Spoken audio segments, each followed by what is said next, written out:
All right, guys, welcome to the show. Today I've got Devon Dudeman on the show today. He actually did a prior interview with me over Skype, and we had some technical difficulties, and we lost the interview. So months later, Devon's back, and he was willing to redo the interview with me.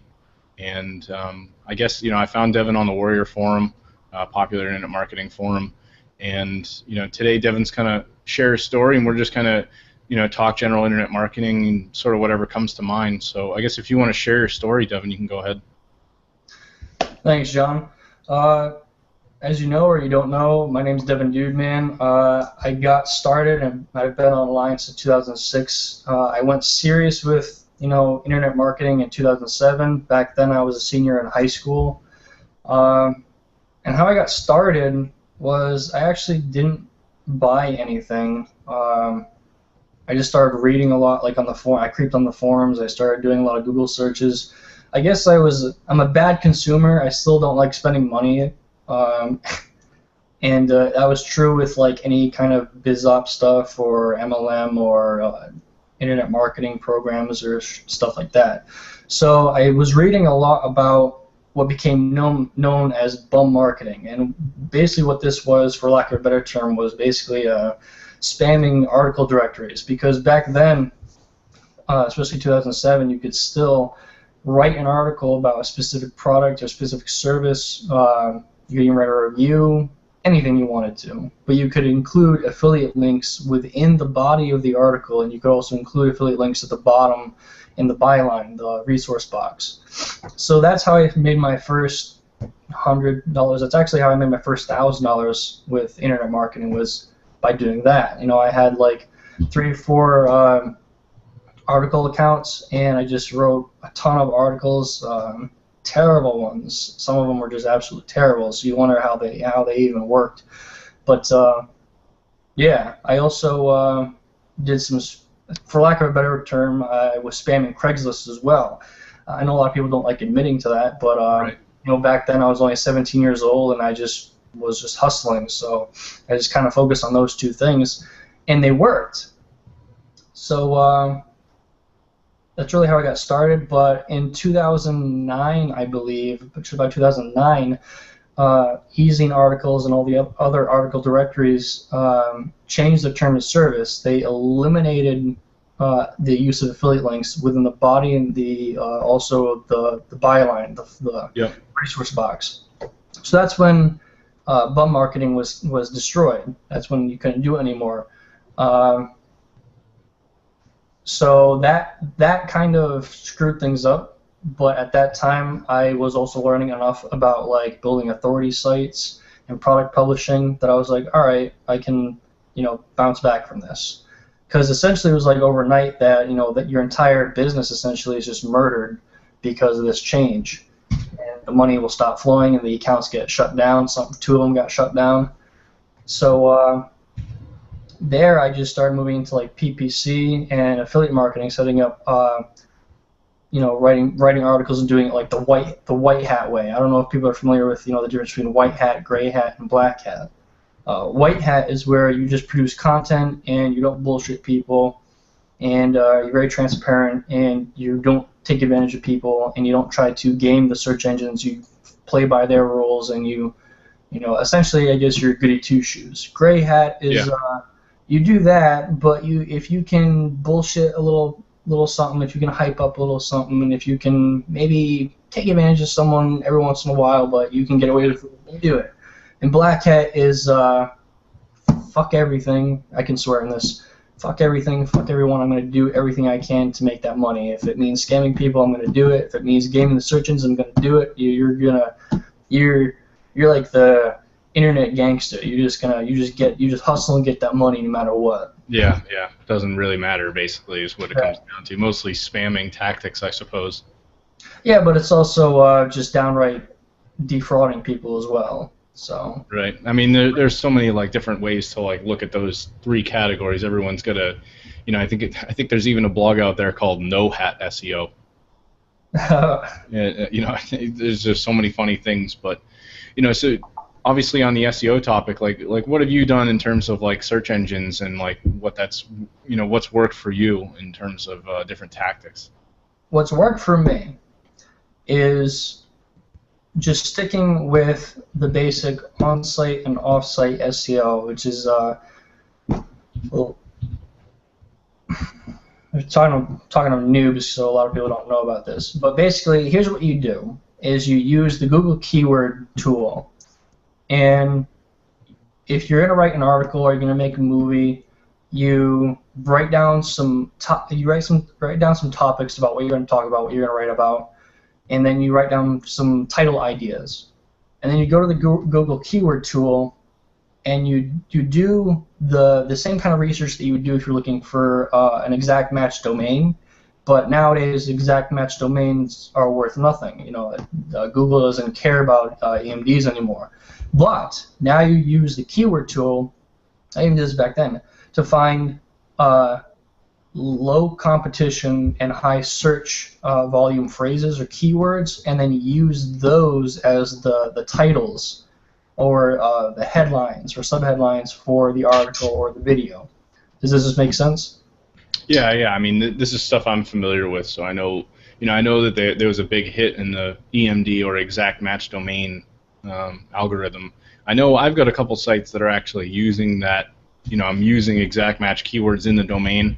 I know one of them I had ranking on page 3 of Google, and it was, it's probably carrying some weight because it's highlighting it in the search results, but I know that in comparison to what it was before, it probably is nowhere near what it used to do for people.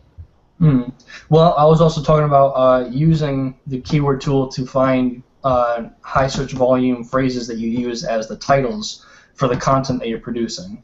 Right. Like, obviously, I know they actually recently, I guess on the topic, they recently changed the Google keyword tool. I don't know if you've been in it in the last week or two, but now it's the keyword planner. I honestly didn't notice too much that was different about it. Like, some people are complaining about it, but to me, I can still figure it out. You still got the same thing. You can still search for low competition, and you look for high volume essentially. So it hasn't, they move some things around, but essentially it's the same thing. At least that's the way it looks like to me. So. Yeah, I think I was reading about it, and I know before you used to have to check off whether or not you were searching for broad or exact match searches, and I think by default now it only shows. I think it just shows exact by default. Exactly. Yeah. Which a lot of people, like, I've had a friend go in and he's like, "Oh, I'm going to build this, e-commerce store, and I'm going to sell like cigars, and I found that there's like thousands of people searching for this keyword, and I'm going to build my site around it." And I went to his house and I showed him how to use the tool with exact match, and it had like 200 searches. He was so I blew his whole plan out of the water. It was kind of funny, but.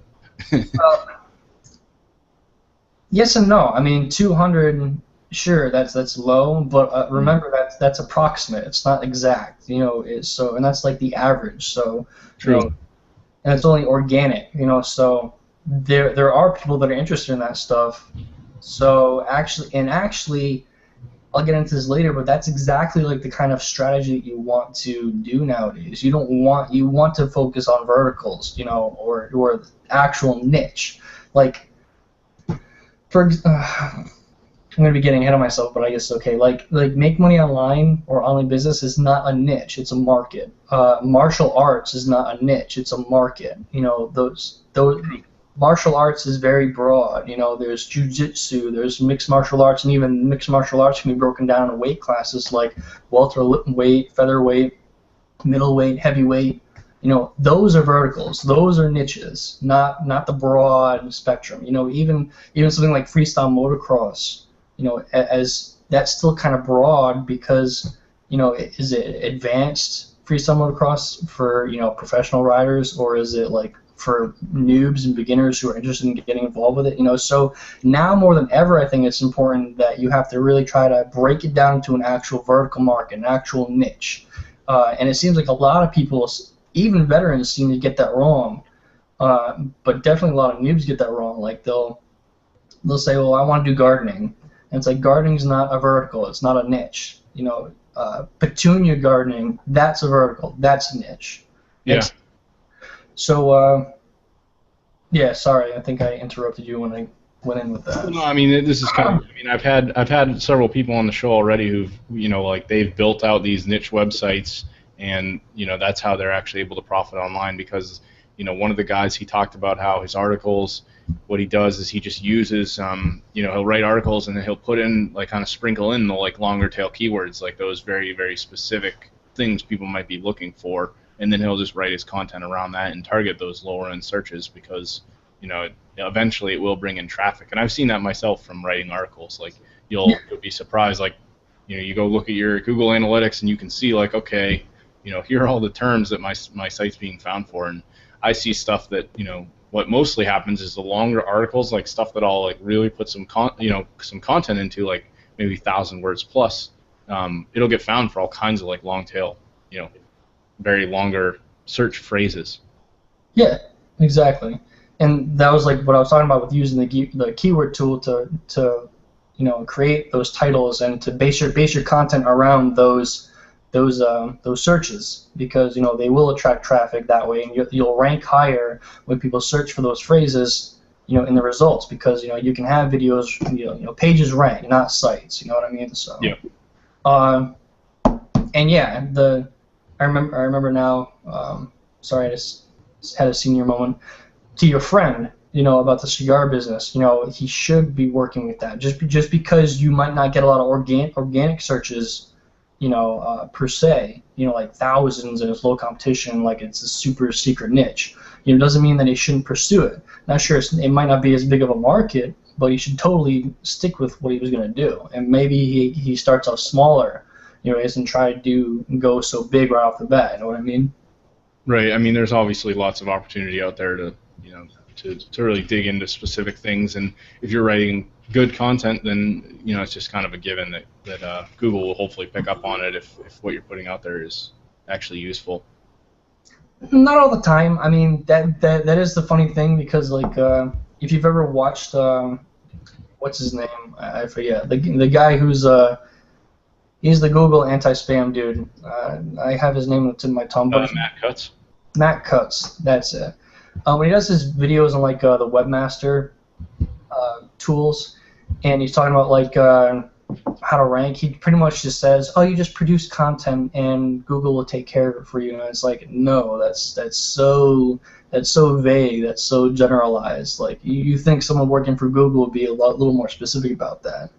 Sorry, I feel like it's all just very secretive, and I've talked with other folks who've been on the show about this as well, and, like, it is very. It's so, like, no one really knows, and that's the thing. Like, no one really knows what's going on in the background. There's so many different things that you can be doing. I mean, something that I've been seeing out there more too is, like, I don't know if you've ever searched, like, for example, let's say you search for IMDb, the Internet Movie Database. Mm-hmm.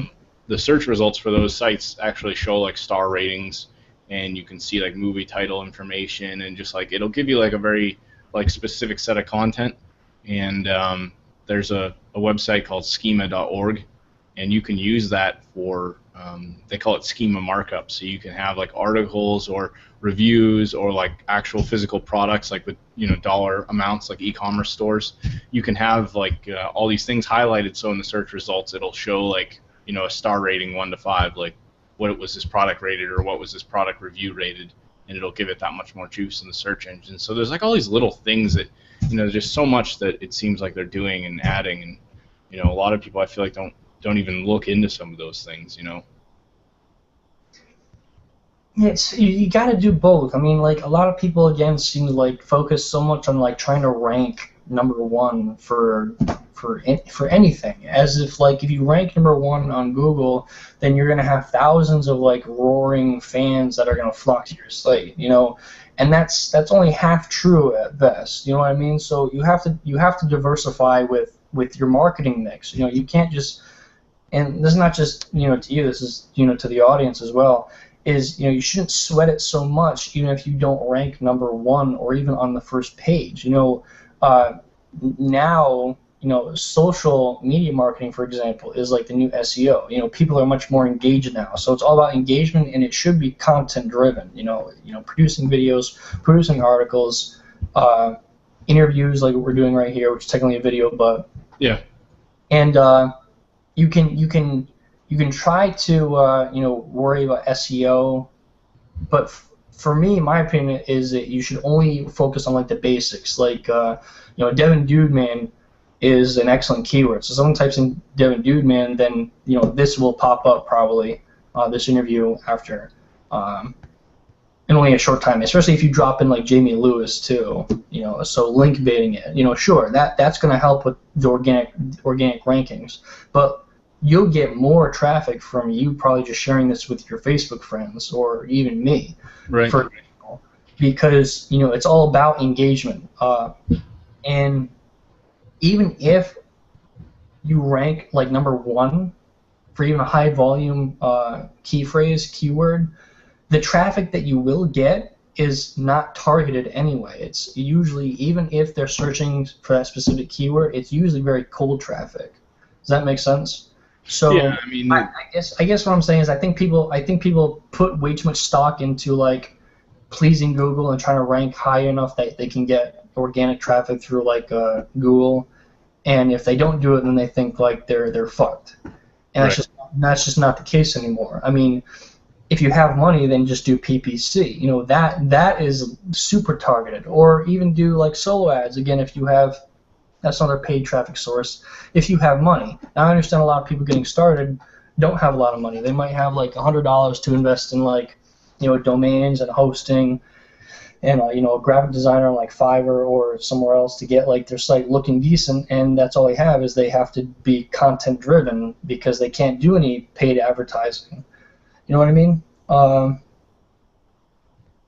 Yeah, no, I mean, those are good points. Don't stress it too much. I guess that's my advice to people. I mean, I know with me, I do just fine, and I don't go crazy trying to please Google, and I don't go crazy trying to rank super high with anything. A lot of times, like I said, I just focus on the H3 meta tags, and using the keyword tool to base my content around sometimes, or to base my title on. You know what I mean? So right, mostly the on-page SEO is what you're saying. Exactly. Yeah, so I mean, I guess beyond, I know obviously, like, so we've been kind of chatting about SEO. Do you want to kind of talk about like some of the things you're focusing on now, like what's working for you, or I know that you've also created your own product. I don't know if you want to talk a little bit about that. Yeah, back in April, I guess I'm getting ahead of myself. I decided in January I was going to start moving into product publishing, and product creation, because I've been an affiliate for about 5 years now, and I've done really well. So I have enough experience and knowledge that I'm going to start going into product publishing. So my first product that I did was in April, and it's called Cash Money Gold Mine, and it's basically like a noob starter course that I did, and I was mixed about it. I'm still mixed about doing it, because I don't want to be associated with like internet gurus or as an internet guru, because to me that's just not cool, but I got fed up with like how much misinformation or disinformation or just straight bullshit that there is. So I created this product and I launched it as a Warrior special offer, because I'm on the Warrior forum a lot, and if you look for me there, I have like a ton of useful information. So basically I just packed all my experience and all my best information that I could give to someone if they said, I got like $100 to my name, how can I start making money online? And that's my answer. It's right there. So yeah, I launched that in April. It's done fairly well. And now I'm currently working on other projects. I have a bodybuilding product that's in development. I'm working on securing a contract for a joint venture on another project. I'm working on securing the contract with another joint venture that I told you about with the FMX school. Yep. So hopefully those work. And I also have my affiliate sites. I have 2 new projects, 2 new authority sites. I'm sorry I don't feel like sharing them right now, just for one, because they're in their early stages. So Yeah.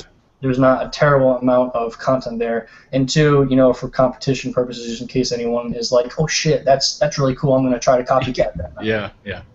So I got a handful of affiliate sites, and now I'm working more on self-publishing, and I still hang out with like Jamie Lewis, because I live in Connecticut and he lives in Connecticut, so hanging out more with him, like making videos. The other interesting thing is like everyone flocks to you now because it's like they stop trying to like message him and like friend him and stuff like that. So then they go after me.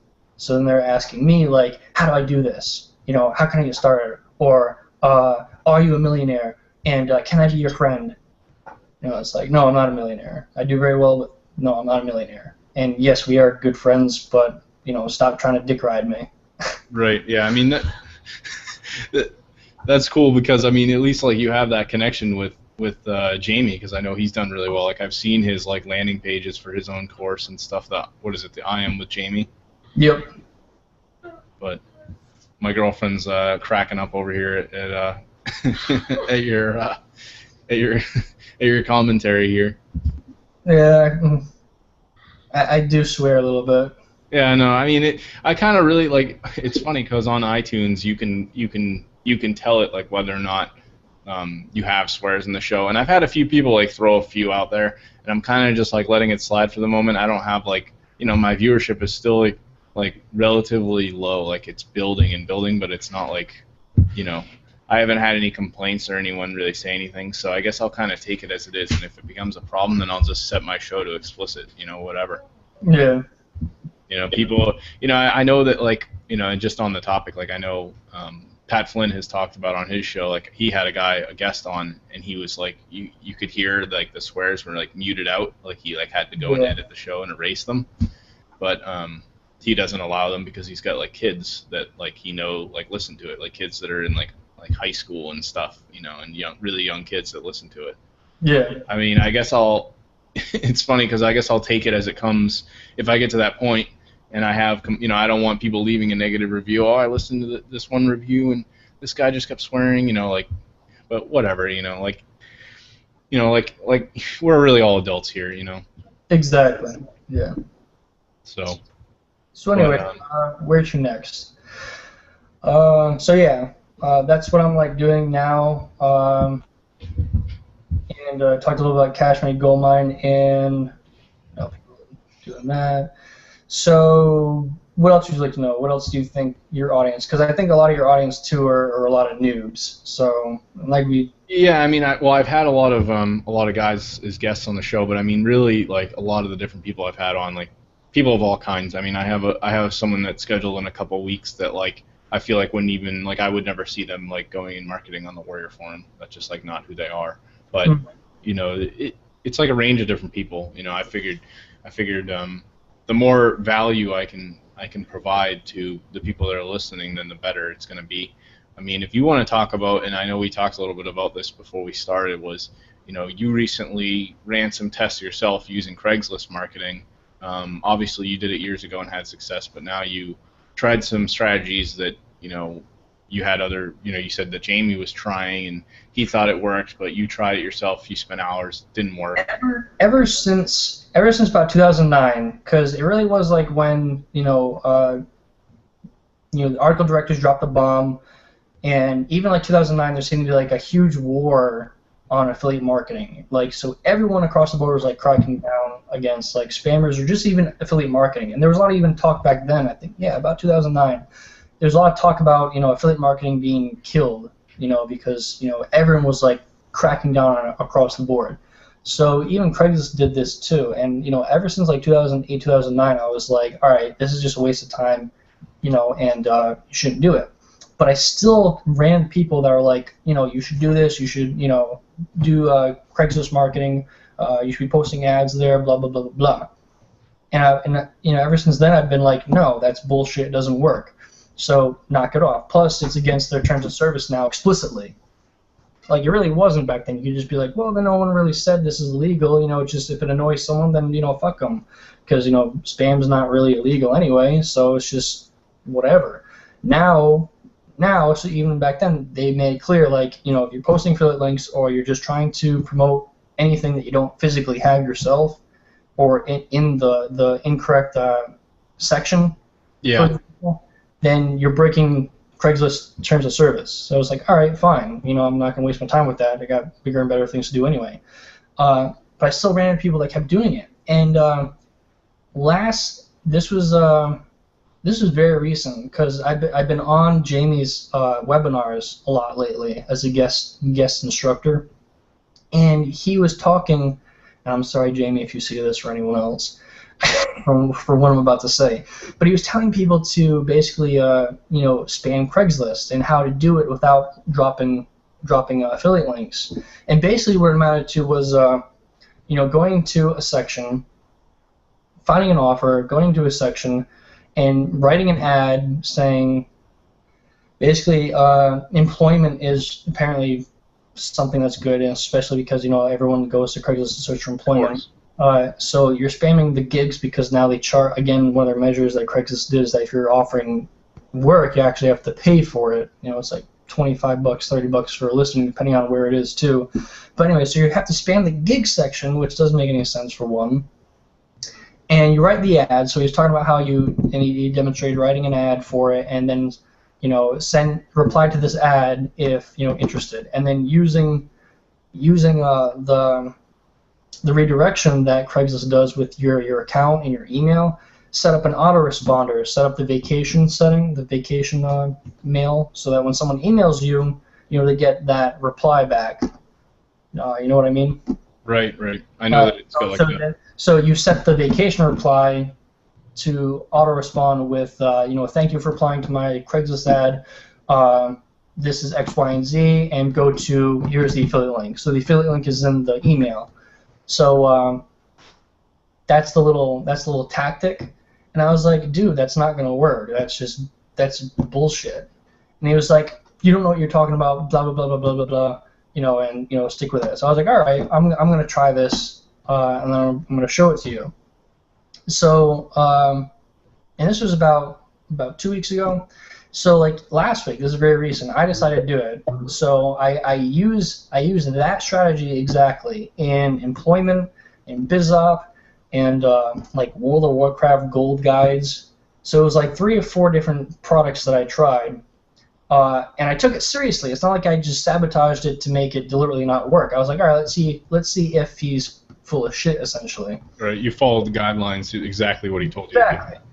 And I ended up sending like 600 hop links, and in 600 hop links between those 3 or 4 products, you should have made a sale. And I spent hours doing this as well. Like this wasn't quick, like posting the stuff, So you got to post a lot. I posted probably like over 30, 40, actually maybe even upwards of 50 ads.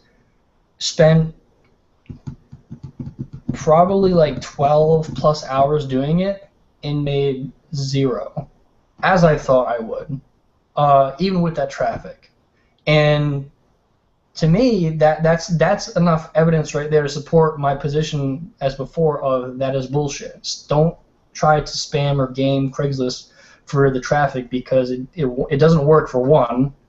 As I'm thinking I'm going to write an article and make a video, and I think I'm going to send it over to Jamie too. Not sure he's going to listen to it, but anyway. And 2, you're breaking Craigslist terms of service, even if you're not dropping the affiliate link in the ad, or you know what I mean. You're just trying to game essentially by having people respond to it, and then you either send the email or you have the vacation reply send the email that has the affiliate link in it, and you'll get the traffic, but it's not going to convert, and it's a waste. It's a complete waste of time. So you shouldn't bother doing it. So another thing for noobs basically is don't fucking waste your time spamming Craigslist, as I just explained. The only exception, the only caveat to that statement is if you decide that you're not doing affiliate marketing, you're not doing internet marketing, you're actually just doing, you're doing it in internet marketing because of that, but you're offering a service. Like say you're a web designer or you're a graphic designer, or you're going to do voiceover work or something like that, or voiceover, whatever. So if you're offering a service, a legitimate service, then go ahead and post to Craigslist or other classified ads in the appropriate section, following their terms of service and stuff like that. But if you're just trying to, sell product as an affiliate or something, or even like your own product, don't fucking do it, because you're wasting your time for one. You're wasting your energy. It's against the rules. It's against the rules, and it's not gonna earn you anything. In the same 12 plus hours that I was doing that, I could have been writing articles, producing video content, contacting JVs, running pay-per-click advertisements, buying solo ads, doing so many other things that actually will bring much more targeted hungry traffic to my landing pages and my websites than wasting my time spamming Craigslist. Especially because that stuff is going to stay up there. It's not going to go away. You post an ad on Craigslist, you post 50 ads on Craigslist, they're going to be gone day after tomorrow, essentially. Right. Gone next month. You're never going to see them again. So to me, it's an exercise in futility. You know what I mean? So so noobs don't do it unless you're like a graphic designer or something. So end of rant. I guess we could talk about a few things that don't work anymore, but I don't want to be a super downer. Yeah, no, I mean, at least that, Craigslist isn't something that I've really had anyone on the show to actually talk a whole lot about, so that was why I figured, at least for you to talk about your experience with it. I know that's something I've seen, like, training where I think I had a guy mention to me where you can do some photo tricks where you, like, internally link Craigslist and you can, like, reroute people to things. And I mean, I've had traffic from just posting like looking for, someone to write blog posts and then trying to get them to like join me in some sort of affiliate program or something and it's like, I still don't feel very ethical because the people reaching to you aren't, they're expecting like a regular job writing. They're not like looking to join some system where they're going to have to pay money. Unless you're actually, I mean, that was definitely gray hat of you right there. Yeah, and that's sort of like when I was involved in that, like, learning, like, kind of like you said, I mean, you're on this webinar and you're learning about, happen to be Jamie, he's just giving you this information that, involves using those tactics. I mean, it all kind of depends on who you surround yourself with, and like, I'm sure, I know that he's pretty successful, so it's like, maybe that tactic is bad, but, there could be other things that I'm sure he teaches that are good too. Yeah, and people make mistakes, because, again, it worked for him back in the day, but, things change, times change, and it's one of the things that I've tried to tell people is, like, something that worked years ago doesn't work now. So the other thing that I focus on and that I try to get other people focused on is, like, you have to stick to, like, the fundamentals. The fundamentals are, content's not going to go away. No matter what, producing content is going to be a constant. So stick with that. All these other little things, like trying to game search engines or Craigslist or spamming people, something that comes and goes. And to me, it doesn't make any sense to try to worry so much about that stuff. I mean, I can understand if like people are like really desperate, but if you at the same time if you're really desperate, you shouldn't be in this line of work anyway. You should be working somewhere else offline, even if you're like washing cars or washing windows or something. And saving up enough money that you can start doing this the right way. And the right way is it's all content driven. Even if you're advertising, because again you need money to advertise, but that's still content too. Versus trying to worry about the next scheme or loophole that some black hatter can find and that worked for him like 1 week and they puts that into like a course and sells it and then makes more money by selling that to a bunch of people who then share it with everyone else, and then before you know it, you have this loophole that thousands of people are trying, but it doesn't take long for essentially the authorities. So say it's like some black hat loophole with Google, for example. That might work for like a month, but as soon as thousands of people start doing that, Google says, hey, we have this issue here, let's fix it, and then it's gone.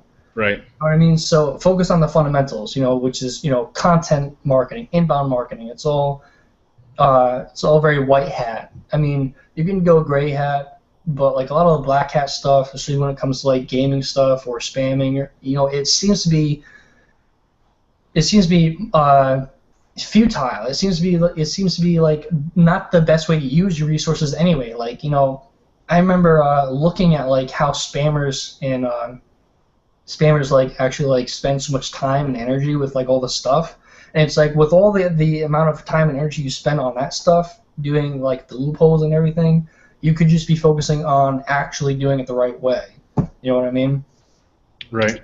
So yeah, I'm starting to go off on a rant again.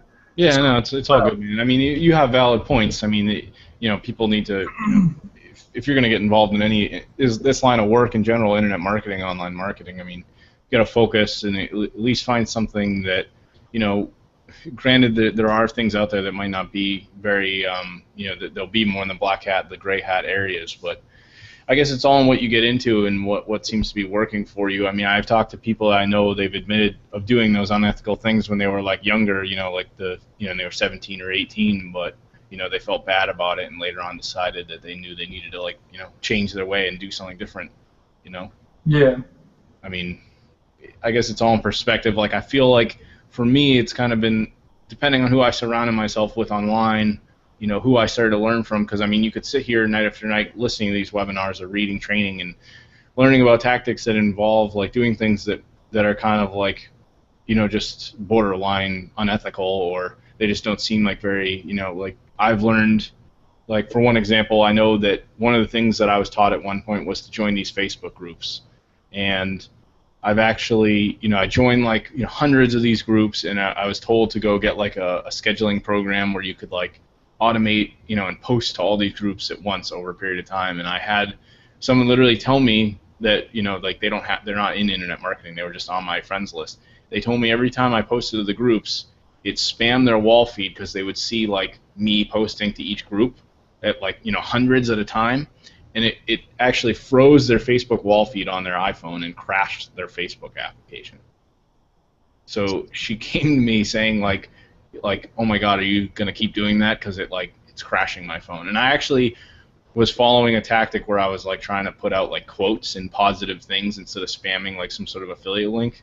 Mm-hmm. But it's just all in who you hang out with, and that's sort of like I started the interview show because I was so interested in all the different things people were doing, but I wanted to be able to kind of choose, like, I could look at certain people and say, well, this person's successful, and they're doing things in such a way that, it's going to take time and a lot of work to have success, but at least they could share some value, and I could start getting involved, with people that are doing things, hopefully, more legitimately and actually providing value and helping people, and,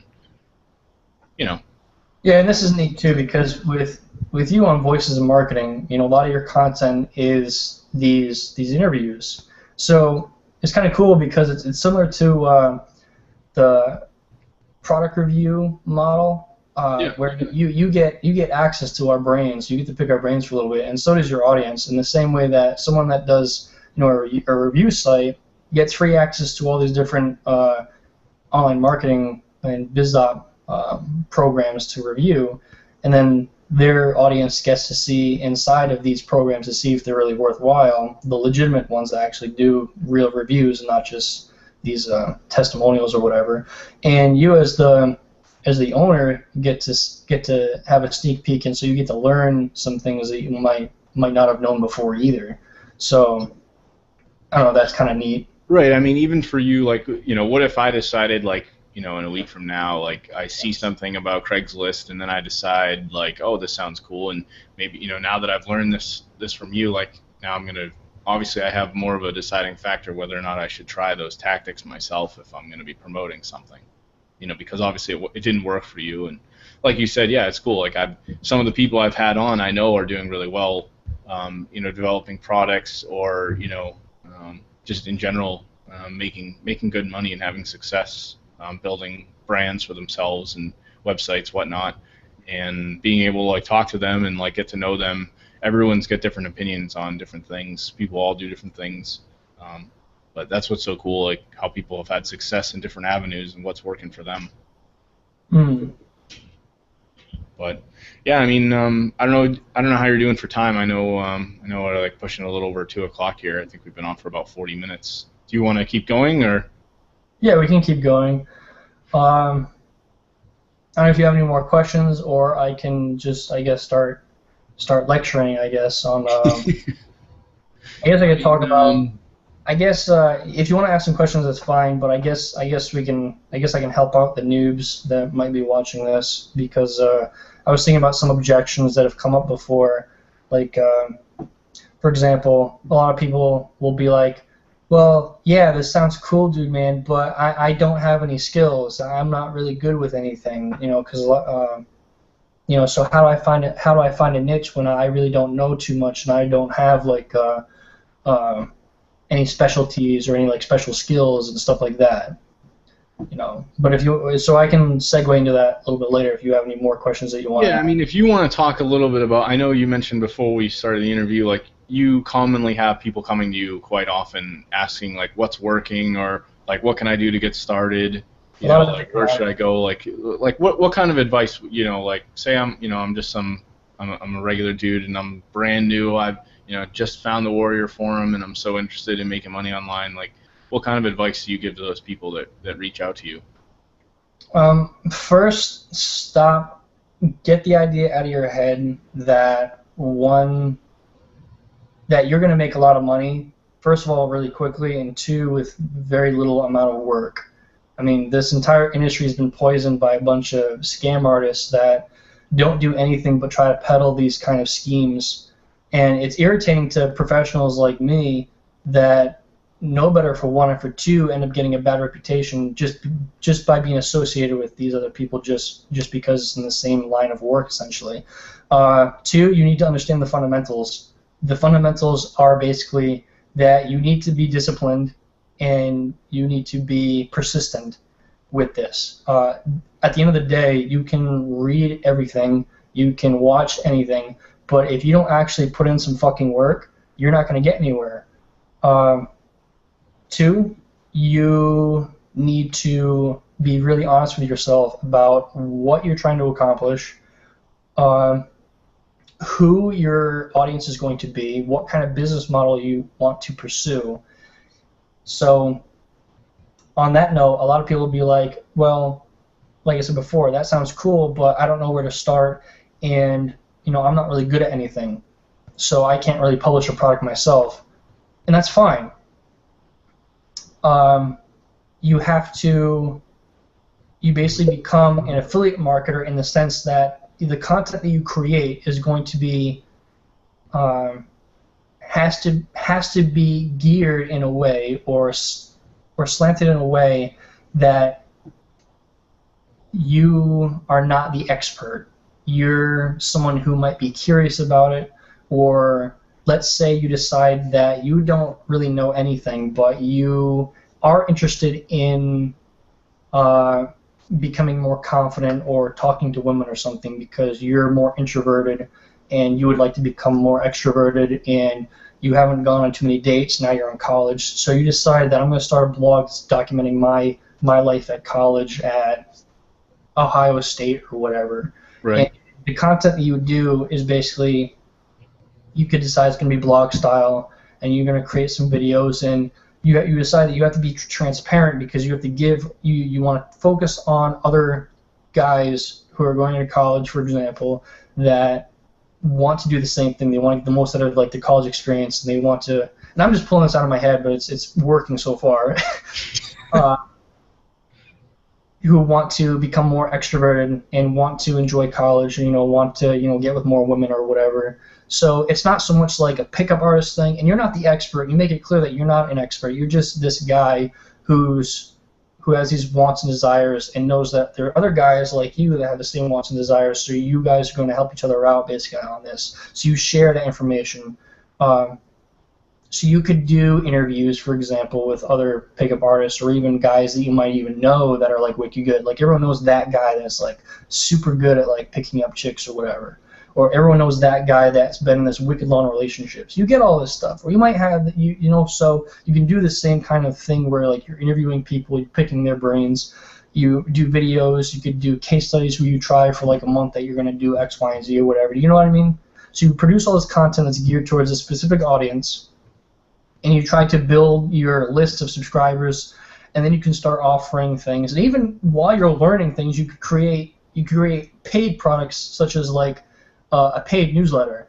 Like maybe you had a wicked transformation in your first semester of college, and so you have like a paid subscription of it could be on how to have a killer first semester of college or something, and you charge only like $1 to $7 for this course. You know what I mean? And it's all just over email.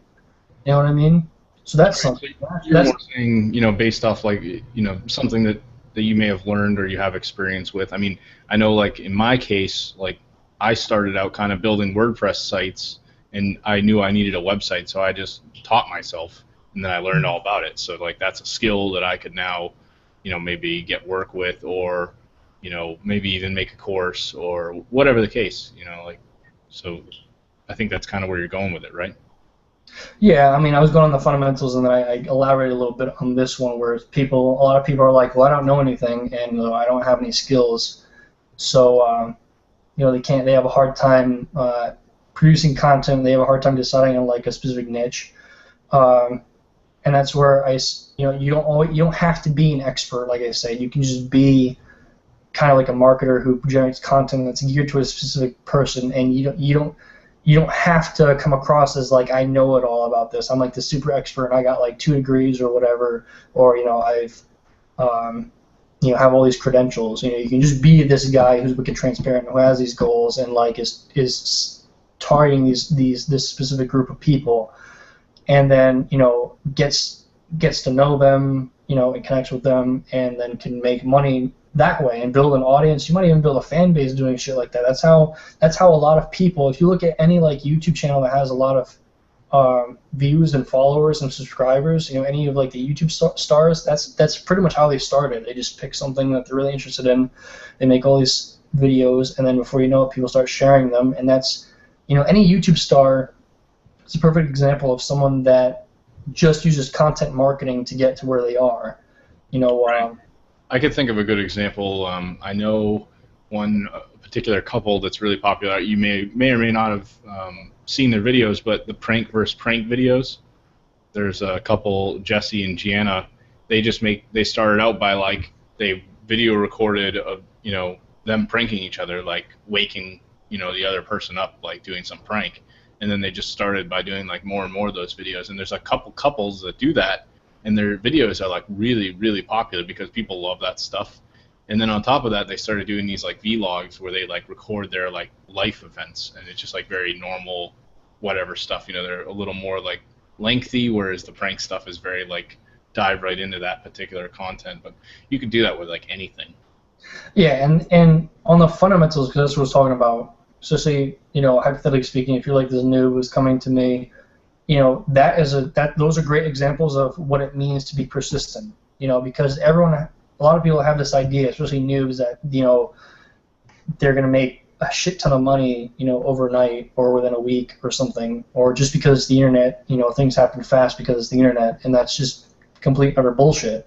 And so that's a perfect example about how it takes persistence and discipline, because you had to be the couple had to be persistent and disciplined, because they probably have videos spanning from years on end.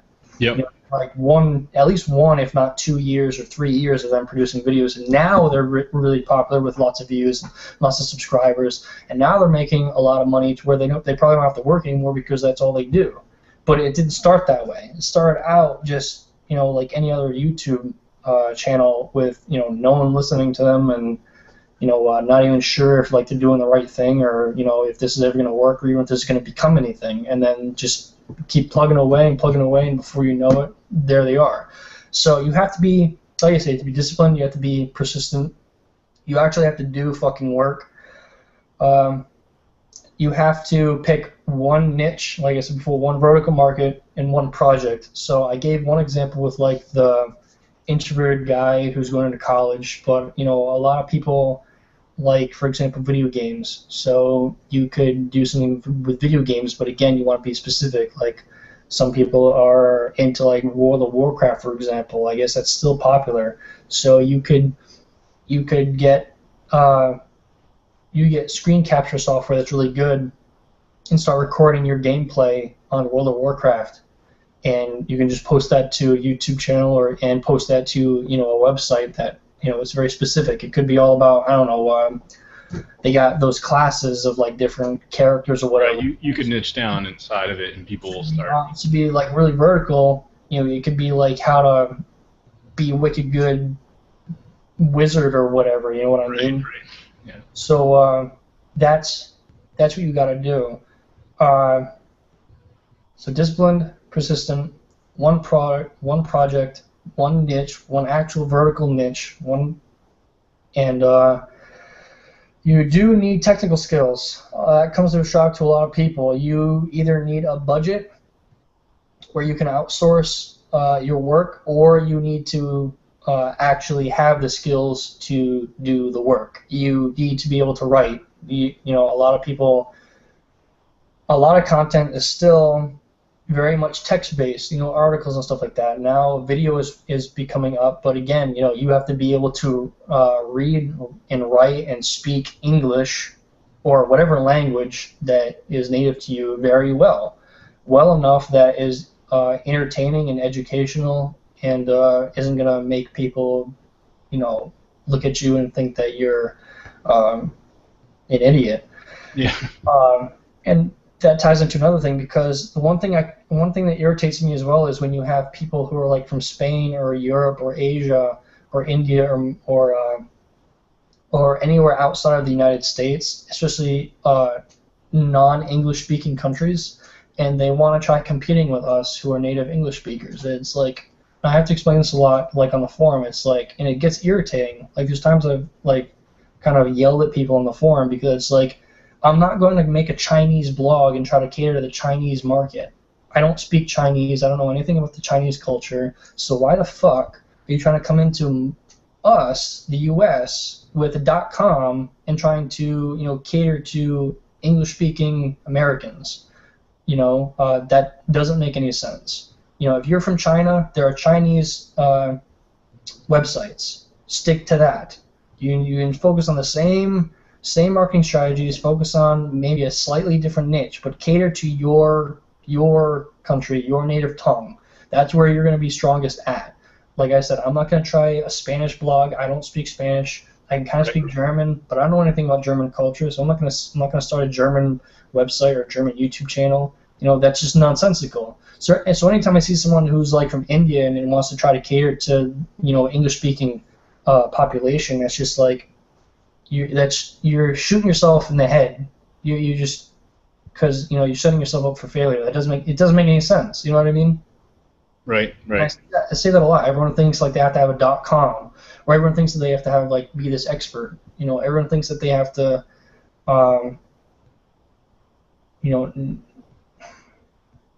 know like everything about something before they start, and that's just not true. So apart from what I was saying before about one project, one niche, focus on your own, where you're from. So if you're from England, focus on England. If you're from Germany, focus in Germany. If you're from China, focus in China. If you're from India, focus on India. There's millions of people elsewhere in the world and millions of customers to cater to. You know what I mean? I remember reading an article about how Malaysia is becoming more, I guess you could say, digitized, more connected, on the internet. So if you're from Malaysia, for example, focus on the Malaysians because they're using more and more internet and everything's becoming digitized over there. But if you're from Malaysia, don't try coming over to, unless you're really good at speaking English and you have been to America and you're familiar with like our culture and our customs and stuff like that, then okay. But if you're not, stick to where you're from. You know what I mean? I know some people might say that's like nationalistic or something. It's not. It's just common business sense. I'm not gonna, like I said, I'm not gonna start a company. I'm not gonna start a project that caters to somewhere else or someone else I have nothing in common with, more or less, and I don't understand. Right. You know what I mean? No, I mean that is something I see a lot. I know I recently joined a community that's similar to like an Odesk or an Elance. It's called freelancer.com, and there's actually a ton of companies on there that seem to be like from foreign. Not to say like their work probably, I'm sure some of them do good work, but you can tell like a lot of them, they're native, like their English isn't the best, and I don't know that that necessarily stands behind their work. I know there's a guy that I work with in my 9 to 5 that he's from Haiti, and even just his tongue, like him talking, like he doesn't always get the word across with people the best, but his work ethic is good. So I mean, if they can do that, then if they can get the work done and they can get their message across or get it done, then I really don't see a problem with it. But I mean, I can see where you're coming from, because there definitely is there can be some you know, I could see people getting involved in some aspects that it just doesn't make sense, you know. Yeah, I mean, like I said, to me, it's analogous to me thinking that I can start a German blog in the German language, using a German domain name, and catering to like German beer or something. When first of all, I don't drink beer, really at all, so I know nothing about it. I know nothing about the process of creating it. And second of all, I'm not German. I've never been to Germany. I don't know anything about it. I don't really speak it or write it that well. So you know what I mean? It just doesn't make any fucking sense. So if you're like from India and you've never been to America and you don't speak very good English and you don't write very good English, then don't fucking go in. Don't start a .com and don't try to speak English and target English speakers. Mm.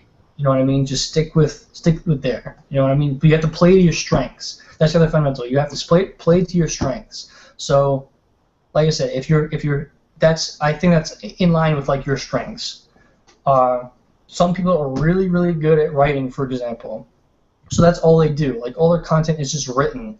They're not very good in front of a camera, and maybe they don't know how to edit video, or whatever. It's not their preference, so they don't do it. And that's fine. So you have to play to your strengths. But the next thing I was talking about is, you have to have technical skills, or you have to have a budget that you can hire people to take care of the stuff for you. I just played with Front Page when I started out, so I was creating my first websites with Front Page, but then I went to WordPress. But I always did it myself. The only education I had was I took a web design course in high school, which taught me how to use Front Page, for example. And I remember you just said a few minutes ago that you taught yourself how to use WordPress, right. What you were doing. But again, you had to do it. And if you didn't do it, you needed a budget to outsource, find the right person to do it, and then have them take care of it for you. And that can be pricey. Exactly. And a lot of people freeze up or have their dreams crushed when I tell them that you do need to have technical skills. You have to. If you're going to produce video content, you have to have the software and the tools. So if you're going to produce video content, you need a camera, you need the video editing software, you need to know how to use it. And if you don't have those things, you need the equipment, or you need, like I said, a budget. So maybe you could outsource that whole thing entirely. You could even hire someone like on Fiverr. You could hire someone at your college or in your town or whatever, or hire a company if you really get the money to make videos for you, and they'll take care of it. But again, you need the money to do that, so you need the resources to do that. And if you don't have the resources or you don't want to pay that, then you need to have the equipment and the skill to do that in a way that people are going to like. Yeah. And you know that. I mean, so yeah, you need to. So like I said, if assuming let's say it's you and you're American, and you're coming to me, you have to. I'll tell you have to be able to write intelligently, coherently. You have to be able to. If you're gonna use video, you have to be able to shoot it and edit it and upload it. You should have an understanding of like web. You should know web design, and you have to do it. And WordPress makes it fairly easy, or Front Page, or Joomla, or whatever content management system you want to use, or even if you know Dreamweaver, for example, so Adobe. Right. I mean, there's plenty of places out there you can learn all these things. I mean, all it takes is some consistency and work, really. Yeah, I mean, and when it comes to technical skills, YouTube is an excellent resource. Marketing, you don't want to use YouTube to learn marketing because it's just going to be a pitch fest of a bunch of promotional material. But if you're trying to learn WordPress, then just watch YouTube videos. There's plenty of tutorials out there for free that show you how to like work with WordPress or Joomla or even Dreamweaver, I think. So, but you do need to know how to use it. And again, like I said, if you don't know how to use it, then you have to pay someone to do it. So yeah, you need technical skills, and that kills people. You need to follow the law. So, the FTC is cracking down more and more on internet marketing, affiliate marketing.